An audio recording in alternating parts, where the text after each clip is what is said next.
Capítulo 2, Mente Enferma. Começando lá na questão.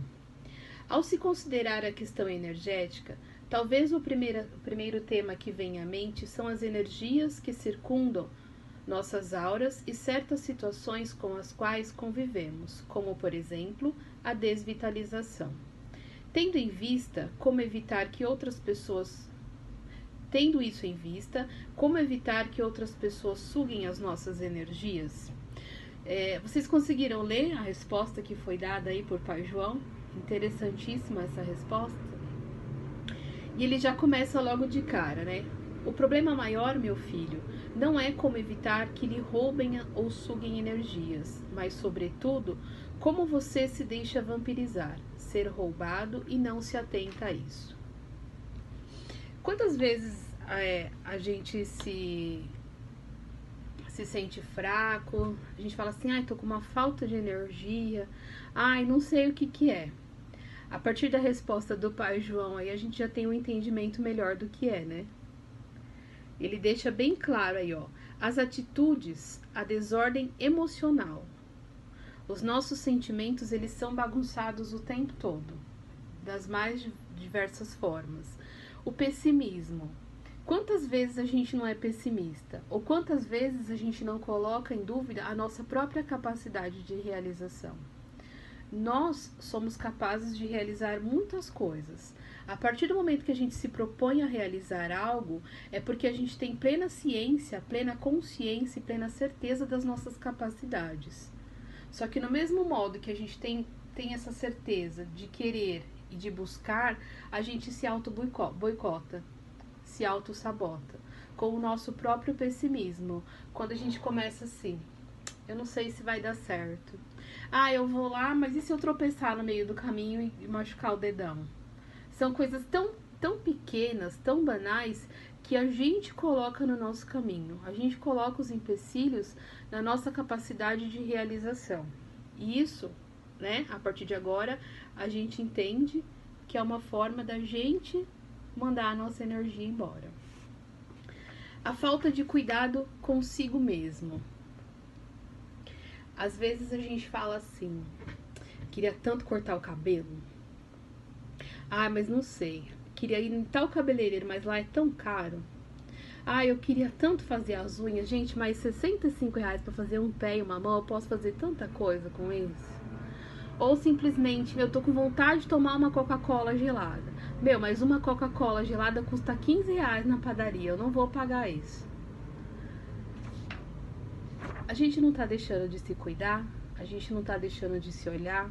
A gente não tá deixando de fazer aquilo que a gente gosta, que é importante pra gente. A gente tá cansado de ouvir o Chico falar nos atendimentos que quem é a pessoa mais importante da sua vida? E se a gente tem um entendimento que cada um de nós somos as pessoas mais importantes das nossas vidas, a gente tem que parar com essa autossabotagem, com esse auto-boicote. A gente tem que acreditar na nossa capacidade de realização e tem que nos dar a oportunidade de sermos felizes com poucas coisas. Mesmo que seja comprar um chocolate. Às vezes a gente se priva de algumas coisas sem necessidade.